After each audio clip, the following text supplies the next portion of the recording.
Morning, everybody.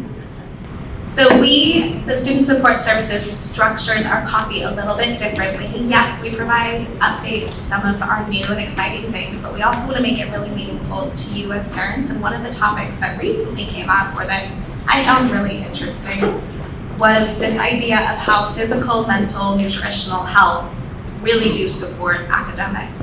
So today we wanted to share with you what that impact looks like, have some specialists come speak to us, and then share what we can be doing at home to support our children. So I wanted to share who we are. You know the student support team. They're in bold up here, or the people who helped build this presentation are in bold. So we do have 3 school counselors on campus now. Corinne Loomis. Scott Pacheco is currently teaching up in the middle school, so he couldn't join us. And Jeff Haddock is our new upper school counselor. Then on campus, we do have quite a big physical fitness crew, and I'm sure I left off some names, but the names of people who helped build this presentation today are Josh Taitige and Ashley Eldridge, who are our physical fitness and health personnel who do the physical fitness class for upper school. They're in the weight room. And you've seen a lot of the social media lately with the jumping and the running down the hallways. That's with them. Then we also, in the lower school, have Jack Kincannon, Brandon Kataki, Nicholas D. Pasquale, and they run up through middle school PE too. So those are our physical fitness gurus on campus. Then thinking about health and nutrition, we have our amazing Miss Amy Conrads, who is going to be sharing a lot of our information today. She also works as our 7th grade health teacher. And then Kim Wynn is our school nurse, who unfortunately couldn't be with us today, but she did add input into this presentation as well. And then we have Susan Washburn, who is our science teacher in the lower school, but also talks about health topics. And Matt Schaefer is our upper school science teacher, but also runs that health class in the upper school. And then in academics for student supports, we have Grayson Bell, Martha O'Kelly, and Lindsay Shaner. Martha and Lindsay run beginning and lower school supports, and then Grayson is more of that middle through upper school academic support. So we have 2 real sections for you today. First, we want to talk about understanding the impact or the relationship of physical health, mental health, nutrition on academics, and then moving into what can we do at home about it. So we'll dive right into the good stuff, starting with some statistics. Nearly 1 in 3 students indicate feelings of sadness or hopelessness, which is an increase of about 40% from 10 years ago. And this is a national data set, and it's during their time as a student. So it's a really big wide range. And it doesn't mean that everybody's feeling this all at once, but at the time of being a student, 1 in 3 at some point will say, I'm feeling sad or hopeless. Another statistic is only 25% of elementary and middle school students get enough aerobic physical activity. And again, I just wanted to put a caveat in here that our health and wellness people feel like we do a really strong job of this, so the stat isn't necessarily Meadows specific, but again, it's the national. And the bottom is 97.5%. That looks like a good number, except when you read what's in yellow, is that of 5 to 15-year-olds report that they eat some sort of junk food every single day. So a little bit more for you in the physical health. Only 16.5% of high school students meet that aerobic or muscle strengthening recommendation, compared to 21.9 10 years ago. So again, that's going down.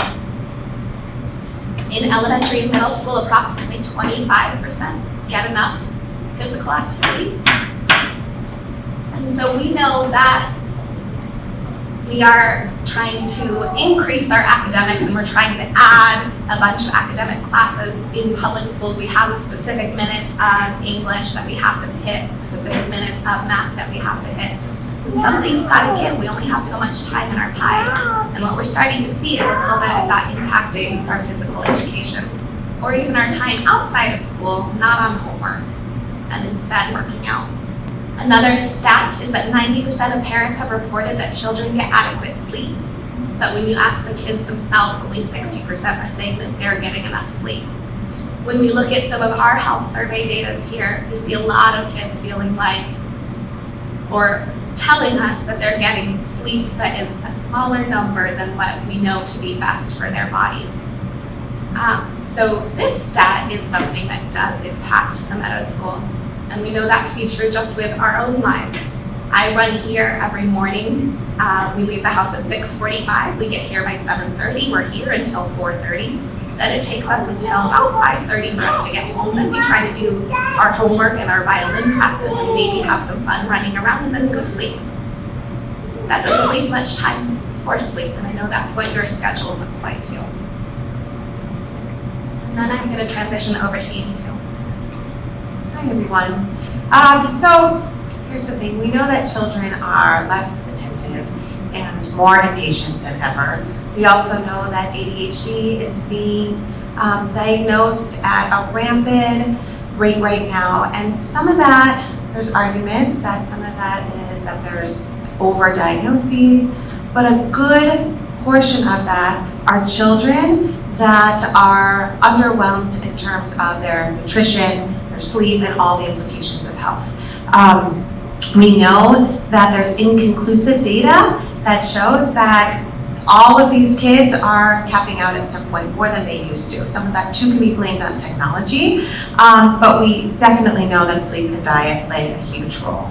A lot of people like to think that these things only happen in like lower socioeconomic classes, but the truth of the matter is, what's actually really sad when we really get into the weeds of the data, a lot of it's almost more in higher socioeconomic classes, and that's because these children have more at their fingertips. They have more technology, but they also have like the ability to have so much more food, so many more snacks, so many more parties, so many more things, and so sadly, they're just as much impacted.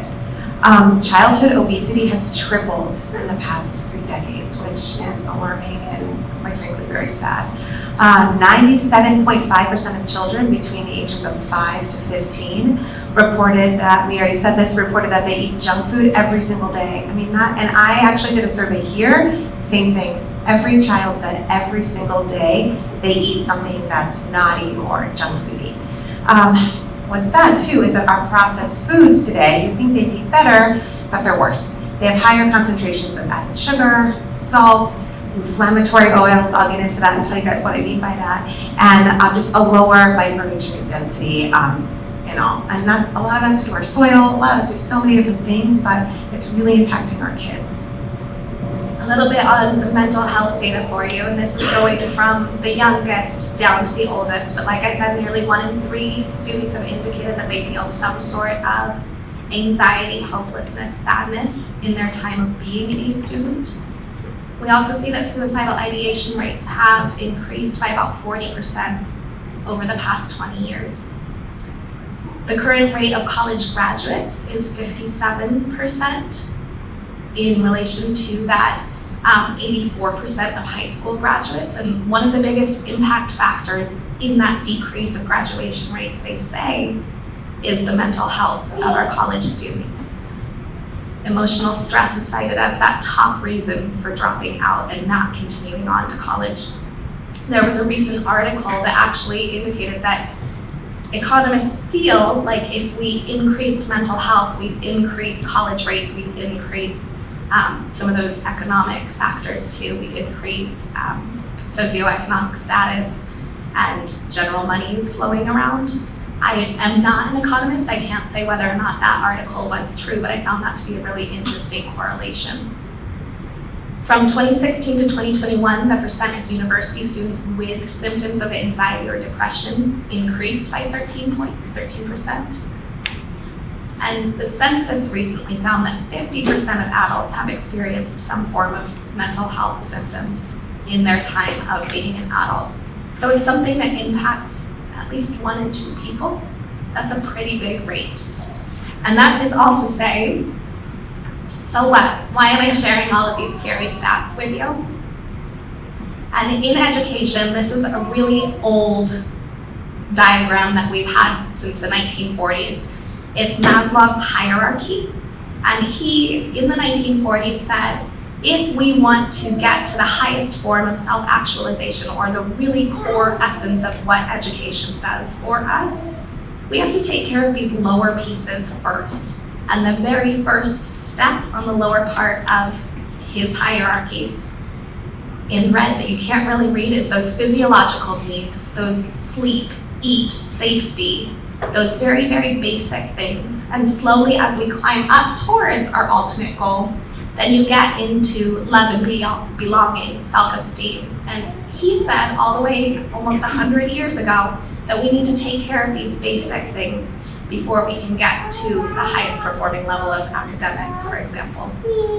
And research continues to show that association. There was an article very recently that came out in the Health Journal, and then again in the Washington Post, that said that there is an association between blood oxygen levels, so sleeping and exercise, and insomnia and diastolic blood pressure. That all has to do with how well they can perform academically. They did a research study on college students. Those that got enough sleep, those that took care of their physical wellness, then could perform better in academics. And then this was Mr. Bell's, but unfortunately he is not able to be here right now. So I'm skipping ahead to what instead can we do about it. So exercise is a treatment for some of those mental health impacts. There's research again that shows that sometimes exercise can be the treatment that we need. We may not need to turn to pharmaceuticals if we're taking care of our physical wellness. I don't want to break the golden rule here of teaching when I read everything that's on the board. But I think what we are getting at here is that all of these things are affecting our children's education. And so we don't want to keep making everybody so sad. We want to give you guys some tips on what we can actually do together to make it better. And so in terms of physical health, a lot of this you might look at and think like, oh, duh, but we don't think about it that much. First of all, our kids are watching us, right? So the comments we make, the things we do, the way that we choose to, spend our time. If we are scrolling Instagram all night, that's what they're gonna wind up doing, right? But if we can make it a point to make it a family activity, to go on a hike, and sometimes I have to call it forced family fun, but it winds up being fun, right? Also, our kids are running in a gazillion directions. My kids definitely are. But I really try to make it a point, and I hope that you do too, that at least one of their activities is something that has to do with physical activity. And it could be fun, gymnastics. There's so many things that they could do now, sports. But I always try to make it a point and tell parents to do that, just to give their kids that extra edge, right, so that they're always exercising. Also, taking breaks. This is a big one. A lot of parents like to do the one-to-one. So you tell your kiddos, like, if they're getting their iPads on the weekends, if you guys are gonna watch for 20 minutes, then let's get off and, I don't know, go, do a race around the house really quick for 20 minutes, or go outside and play for 20 minutes. Even reading too, I know I never want to make reading seem like it is forced or a punishment or anything like that, but for some kids they need a little bit of incentive, especially in lower school, right? So I have one daughter that hates to read, and so we'll set the timer, and after 30 minutes then it's like, great, go outside and jump on the trampoline for 30 minutes, right? So we're working that in so they're not just sedentary for most of the day. Also, sleep. I cannot stress to you guys enough, and it's so underappreciated. It's almost like we all know that our kids need sleep, but I think it is like the #1 cause of these kids getting sick, gaining weight, all these things that are precursors to issues later in life come down to your sleep. I don't think we really quite realize that, especially at the lower school, the kids need 10 to 11 hours of sleep a night. That's a lot. If you really break it down, most of them aren't getting that. Children 12 to 15, at least 8 hours. I asked my middle school kids who's getting 8 hours. I didn't think about when they went to bed. Literally, I rarely get even a hand raised. A lot of that's homework. We know that. We're working on trying to figure out ways that we can balance that out better at the Meadows, but we have to do a better part on our end too as parents, making sure that they're prioritizing what needs to get done first, so that then the fun can come later, they can really get in bed. How do we do that? Well, we have a few programs that we offer here in terms of all these different things with maps, with playing, with sports. You know we have human performance. We offer so many different ways for them to be active. And I do want to plug that we have a few new maps coming up in the next semester and thinking over summer. Our own Tim Lay, who is one of our social media experts, is hosting a skateboarding maps and a skateboarding middle school version, so LEAP. So he is actively trying to increase some get outside, get some physical activity opportunities for us. Same thing with our physical fitness professionals. They offer classes during the day, but it's also open to your high schoolers if they want to go run on the treadmill during their flex, or they want to go do some weightlifting. They're always there for them to get a workout in. It's open before school, it's open after school. They're there to just help coach around that all of the time, and they love to do that. They said they weren't huge on coming up and presenting to you today because they want to be in there with their kids. I'm going to circle back really quickly a little bit more about sleep too and some things that we can do. Establishing a bedtime routine, almost trying to get the kids in bed at the same time every night, while I know that's hard with activities, is huge. It kind of just sets their melatonin, it sets their day, their body naturally starts to wind down. Having a little bit of a routine, maybe do the same thing every night. Maybe it's brush teeth, read a book, dim the lights, put on a meditation, whatever it is, but routine really, really can help the kids get in the mindset of, okay, it's time to get to bed. They calm down quicker and they can sleep better. And also just really trying to set those times where they go to sleep the same time and wake up the same time every day can help tremendously.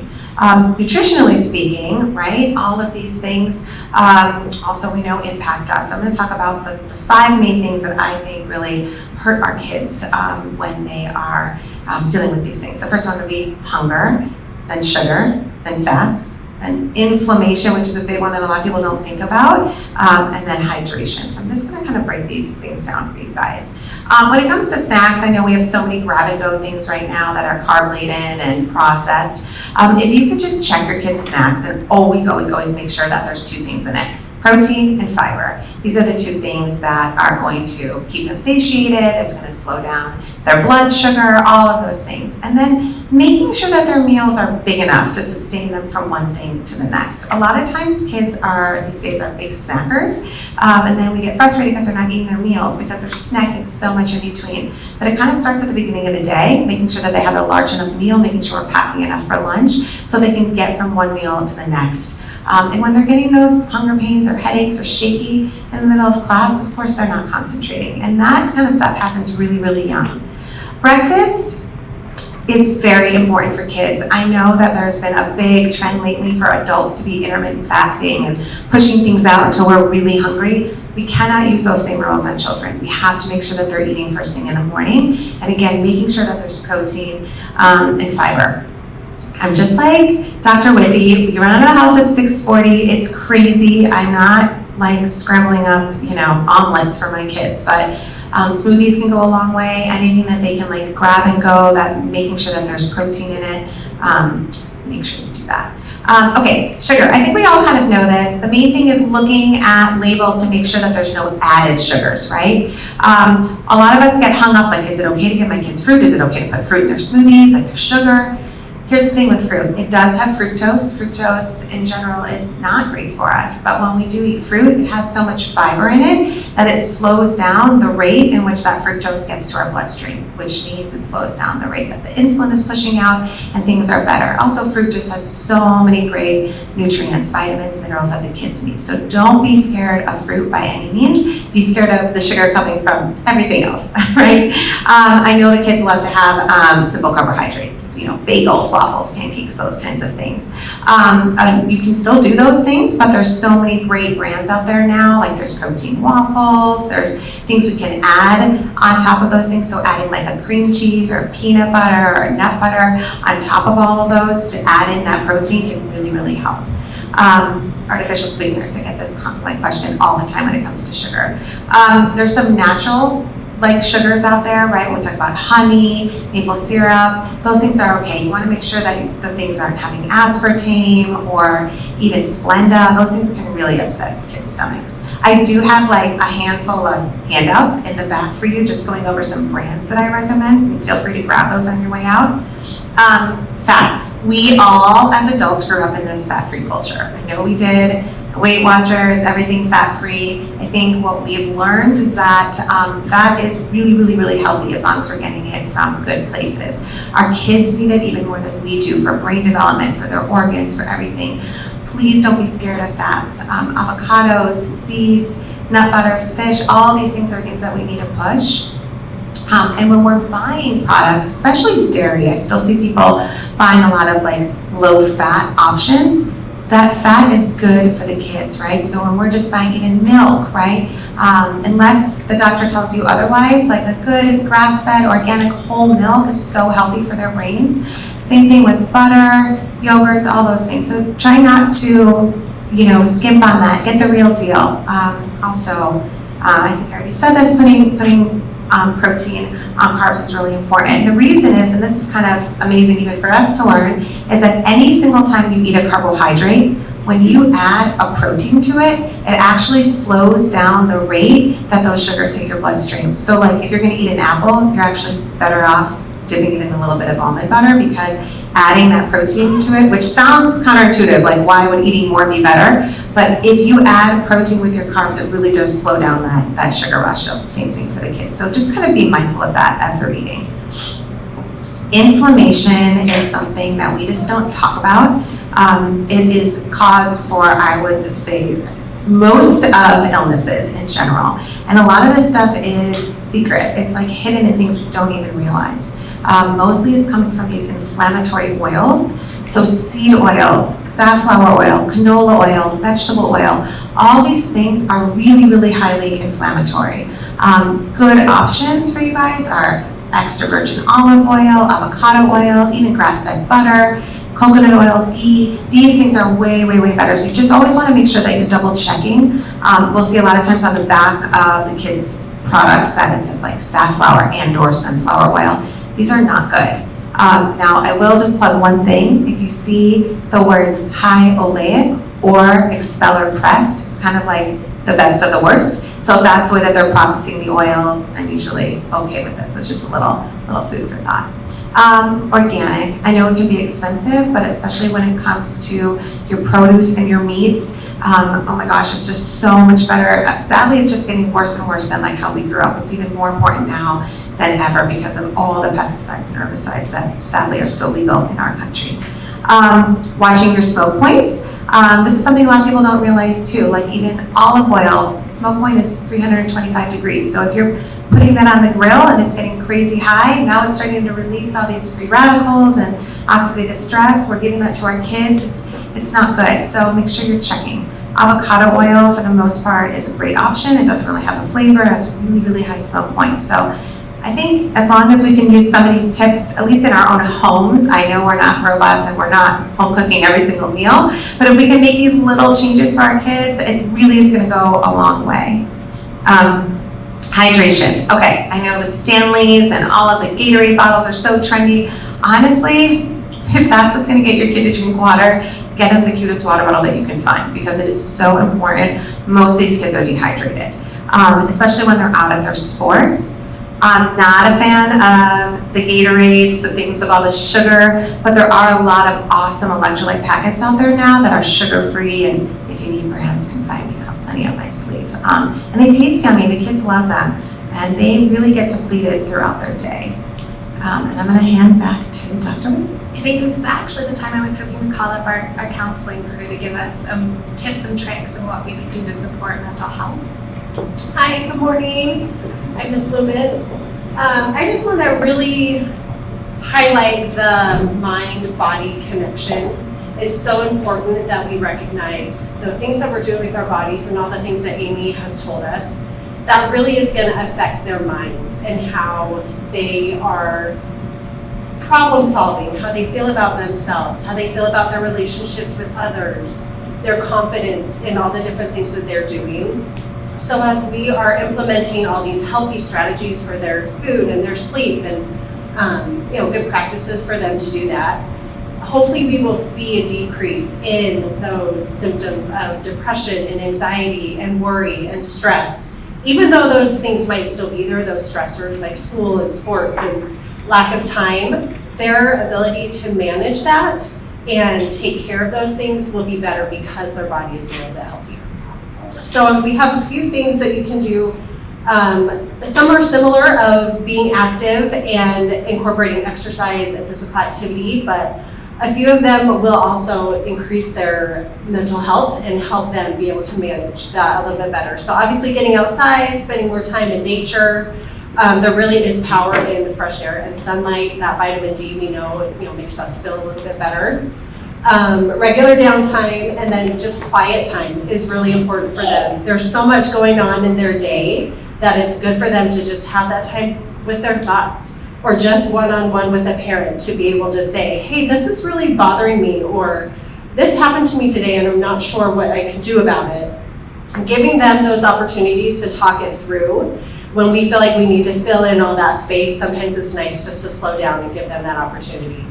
Again, having that open communication about things that are coming up or what's on their mind, giving them place and time to express those emotions that maybe they're not quite old enough to deal with yet, or things that are happening, they don't know how to process it. So they need a place to be able to bring that up. And then also encouraging extracurriculars or team sports. I don't think this is something that we need to add. I think everyone's pretty active and has a lot of things on their plate. But the reason I add this on here is because it's good for their socialization. It helps them practice those skills, and they learn it at school, we help them, but we want them to be able to practice it and feel good about themselves. It gives them something to work towards. Setting goals and having a practice, learning from a coach, working together as a group, as a team, all those things are great skills that they need to work on, which also incorporates getting outside, being active, boosting that brain flow, which increases the oxygen to the brain, which then helps them be able to make better decisions and things like that. I just want to briefly add as well, that's good for us as adults. As it was kind of said earlier, where children watch everything that we do, okay? So they mimic us on our phones, they mimic us, how we walk around, or if we're sleeping all day. That would be good for us to practice as adults, and then also give them an easier way to ease into it themselves. If we're that adult for them and they see us going on walks or see us, possibly doing yoga, I think yoga is a great thing to do for adults and children, or even doing something like reading, just healthy habits will also help the children easily make their way into those new existing exercises for them as well. I just wanted to briefly add that. Just a couple more ideas. We talked about family meal times and incorporating that time as a family to have that open communication, and that also models better eating habits, and you can monitor what they're eating. For gratitude journals or top 3, this is something that I like to do or encourage families to do. When you do sit down together, you can either talk about things that were good in their day or the top 3 things that happened. I even talk about the highs and the lows. Like, it's okay to talk about the things that were hard. That's how they learn. That's how they recognize, hey, mom still has things that were hard, and this is how I handled it, or I'm not sure what to do. Can you guys give me some ideas?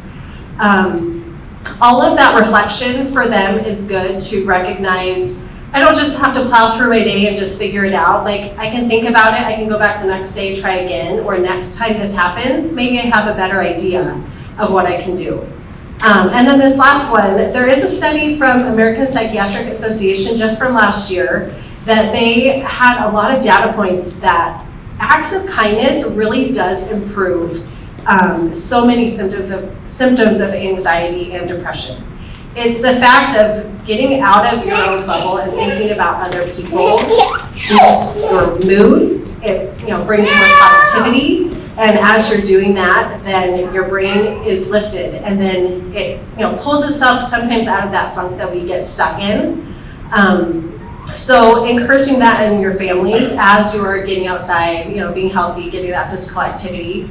That's just another idea to be able to bring all those numbers down that we talked about, all those increase in sadness and low self-esteem and those low feelings. These are just ways that we can hopefully lift it all up together. And then if there's more issues after we've tried all these things, then we work together and we can figure that out. But these are just some other ideas to incorporate with the nutrition, with the sleep, with the health, all the things, just so we can help their mind to be healthy also. So we will present or share this presentation with you as a PDF, but we did link all of those research articles here. We have, again, some handouts in the back for you too to take home, and if you wanted any of those, Ms. Conrad is happy to send you additional copies of those things. But now it's our time to just ask questions and open the floor for you. We've got our counselors, we have our academic support, we have nutritional support. I'm here as a backup. Any questions for all of us?